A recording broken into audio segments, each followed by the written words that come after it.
equação de primeiro grau, equação de segundo grau, que é bom pra caramba, mas a gente não vai usar nunca mais na vida, porque tudo isso a gente tira na calculadora.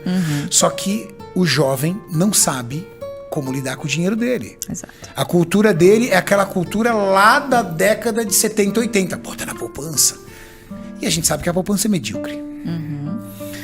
Hoje, se você tivesse R$2.000, por exemplo, para começar a investir, e você não tem a menor noção disso, o que a pessoa pode fazer para tentar entender um pouco mais sobre isso?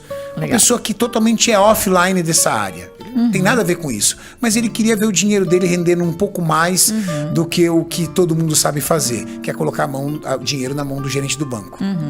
Bom, vamos lá. Um erro muito comum, o que as pessoas fazem, né? Primeiro, querem o ganho rápido. Então, o que você faz intuitivamente? Você olha o que está rendendo mais no momento. Só que o que está rendendo mais no momento já passou. Você já perdeu esse barco, muito provavelmente, né? Então, primeira coisa, dividir o seu dinheiro, primeiro, fazer sobrar, né? Tem muita gente e não precisa só sobrar R$1.000, tem gente que ganha muito bem, mas que vive endividada porque precisa manter um padrão de vida que não dá conta. E tá sempre buscando um boleto mais alto e tem que correr atrás, né? Dizem que o melhor vendedor é aquele que tem um boleto mais alto no final do mês, né? Então, e pagando juros, né? Exatamente, pagando juros. Então, primeiro, se você é brasileiro e você faz sobrar no final do mês, você é o herói. O que você precisa fazer agora? Primeiro, tentar não se envolver em dívidas, então para isso ter uma reserva de emergência e inevitavelmente isso tem que ser na renda fixa, então pode ser um Tesouro Selic, que a partir de R$30 você já consegue investir, ou um CDB, pode ser de uma corretora média, hoje tem corretoras, não precisa ser no banco, mas corretoras que não cobram taxa de corretagem, você faz tudo online, você abre ali uma conta, é de graça, você não tem nenhuma taxa de manutenção e pode ali investir em algum CDB ou fundo de Tesouro Selic, custo zero. Acho que isso é uma dica boa que ela trouxe. Legal. Na questão da corretora média, porque de fato, se você entrar com um valor pequeno no banco, você vai pegar uma porcentagem pequena de rentabilidade. Quando você aporta para você ser competitivo no banco, você tem que estar ali numa alta renda, pelo menos, para começar a ser competitivo. Quando é um valor pequeno... Para ele achar que você é gente. Faz mais sentido corretora. Corretora foi mesmo. A corretora que me patrocina, ela não cobra R$1 para abrir a conta. Esse é o legal. Padrão. Uma dica legal. Então, você tem R$1.000. Divida isso em 3 caixinhas. Caixinha número 1, que é a do curto prazo. Então, enquanto você não tiver pelo menos de 3 a 6 meses, pelo menos, dos seus custos fixos guardados ali na renda fixa, tem que ser renda fixa porque você precisa de liquidez, ou seja, você precisa transformar isso em dinheiro, né, em disponibilidade rápido.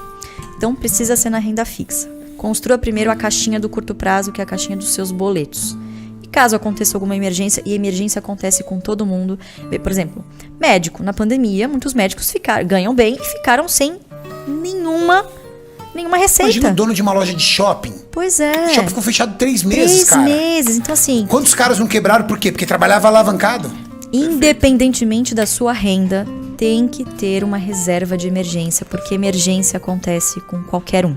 E até você trouxe, que foi um empreendedor, sempre que eu trabalhei como especialista, como assessor mesmo, para empreendedor a gente recomendava 12 meses até, por conta do alto risco, da alta volatilidade. Depende, claro. Poxa, então, você tem filhos, né? Qual que é a sua estrutura familiar? Pô, eu não tenho filhos, eu me divido, eu moro metade com meus pais, metade alugo um apartamento, então, eu tenho ali 3 meses dos meus custos fixos às vezes guardados. É um funcionário público, né? Que tem ali receitinha certinha. Exatamente. Pode ser menor ali. Então, a depender do perfil, você pode colocar menos ou mais na reserva de emergência, mas ter ali no mínimo de 3 a 6 meses dos seus custos fixos. Show de bola. Isso você considera um investimento de curto prazo. O investimento de curto prazo é até 6 meses. Eu nem considero investimento, é a manutenção ali do seu custo de vida. Tá. Né? Você não vai multiplicar esse dinheiro, ele vai pelo menos ali, você não vai estar perdendo para a inflação. Né? Boa. Então, essa é a caixinha do curto prazo. A caixinha do médio prazo são aqueles seus objetivos, para os seus sonhos. Então, poxa, eu quero casar no ano que vem, eu quero fazer um intercâmbio, eu tenho o sonho de comprar um carro, de quitar a parte de uma casa, né? Ou quitar uma dívida, por exemplo. Então, você tem ali o médio prazo, 2, até uns 3 anos, vamos dizer assim, você já tem um objetivo para essa grana, para esses recursos. Então, também renda fixa. Só que você pode se dar ao luxo de pegar alguns outros produtos que tenham uma carência, por exemplo, que você não precise mexer em 1, 2 anos. Então, agora está voltando à moda de novo a LCA. Né? Então, a LCA, que são letras de câmbio agrícola, que são isentas de imposto de renda. Você tem uma carência de no mínimo 3 meses, 90 dias, e tende a render mais, por exemplo, do que produtos de liquidez imediata. Né? Então são produtos muito comuns. Luiz é fera mesmo. Eu acho que o Danilo aqui da Ativa, que é o meu corretor, acertou a mão com a LCA. Ufa, hein? Ufa, deu uma dica boa aqui. Oh, meu Deus, que bom. Que legal. Então é o dinheirinho do médio prazo. O que é LCI? LCI é letra de câmbio imobiliário.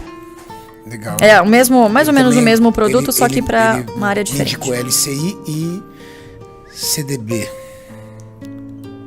Isso, são parecidos, só que a questão do LCI tem isenção de imposto de crédito, de renda. aliás, de câmbio, letra de crédito. Isso, LCI tem isenção de imposto de renda. Exato. CDB tem o imposto tabela regressiva, né? Então, depois de 2 anos, você chega a um imposto de 15%, mas se você resgatar em pouco tempo, você gastar em 2 meses, é 22,5% de imposto sobre o lucro. Exatamente. E LCI Ou seja, já é um investimento um pouquinho mais longo. Um pouquinho mais longo. E aí você tem a caixinha do longo prazo, que é a terceira caixinha, que você só vai preencher se você tiver a número 1 e a número 2 preenchidas. Então, é o dinheiro do longo prazo. O que é o dinheiro do longo prazo? Nem que seja R$100 desses R$1.000 que sobraram para você pôr lá na bolsa.